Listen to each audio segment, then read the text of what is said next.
Well, howdy everyone, and today I'm taking a look at what is currently Canon's top-of-the-line fast 24mm lens, the EF 24mm f1.4 USM-L Mark II, which came out in 2008, replacing the older, unimpressive Mark I version of the lens.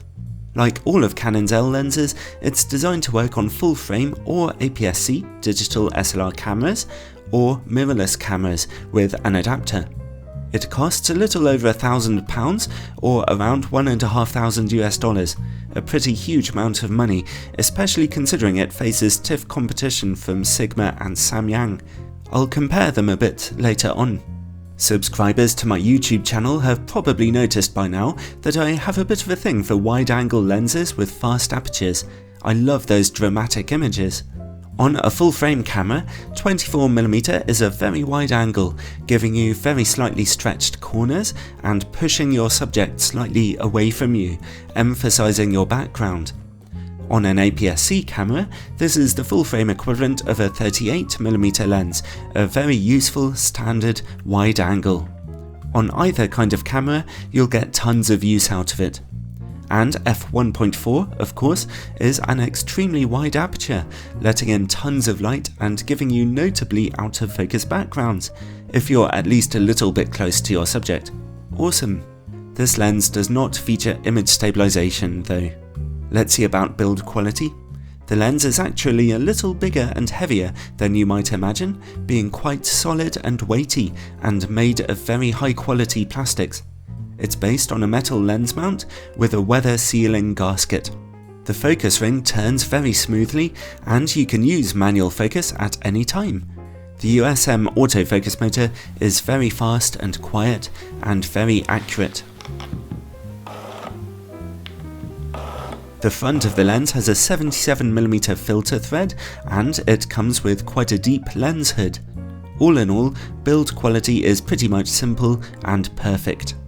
So let's see about image quality then. Firstly, on a full frame camera, my 20MP Canon 6D. Peripheral illumination and chromatic aberration correction are both turned on. At f1.4, the lens is fantastically sharp in the middle with very good contrast. Over in the corners, resolution is actually quite good, but we see some ghosting, which makes the image look softer. At f2, the corners are a bit sharper, but at f2.8 sharpness is excellent, and at f4 the image is pretty much perfect. Even down to f11 the lens is fantastically sharp. So on a full frame, the corners of the image could have a lot more contrast, but stopped down the image quality is fantastic.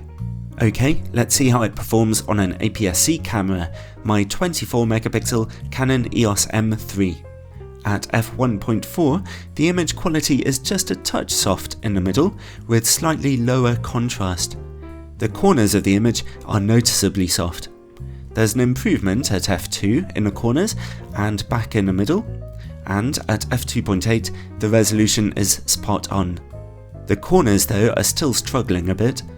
f4 is a touch better, f5.6 quite good, and there's no further improvement when you stop down. So on APS-C, the lens is struggling a bit, but image quality is still good.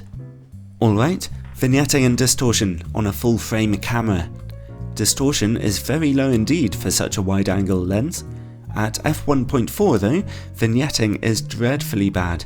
At f2 there's an improvement, at f2.8 it's largely gone, so you'll definitely want to use peripheral illumination.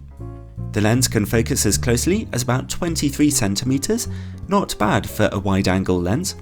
Also not bad is the image quality close-up. It's sharp straight from f1.4. Nice. Let's see about work against bright light. The good news is that we don't lose too much contrast when the sun gets into the picture, but we do pick up some flaring. So as I always say, use the lens hood. When I have the time, I like to check wide-angle lenses for coma. As you can see in the star field over in the corners, bright points of light show some quite noticeable coma at f1.4, so you'll have to stop down the aperture if you want to avoid that. And finally, bokeh. Even though it's a wide-angle lens, the extremely fast maximum aperture means you can get nicely out-of-focus backgrounds. Bright points of light pop out quite neatly, but generally speaking, the bokeh is a bit shaky actually, especially with more difficult backgrounds. I've seen worse, but really it's not good. So, on the whole, the Canon 24mm f1.4L Mark II I found to be a really excellent lens. I enjoyed using it a lot. It works simply and effectively, doing its job and giving you very punchy images. How does it compare though to the far less expensive Sigma Art lens and Samyang's 24mm lens? The Canon and the Sigma are like two peas in a pod really. They both have great build quality and their sharpness and image quality are virtually the same. In the corners of your images, I'd say that the Canon lens might have a very slight edge over the Sigma, and the Sigma might have a touch smoother bokeh. Both lenses are sharper than the Samyang offering, but I think the Samyang lens has the smoothest quality bokeh. If you need autofocus, then considering the difference in price, there's no good reason to go for the Canon lens over the Sigma lens, really. But if you do, you'll love it and get tons of use out of it. Recommended.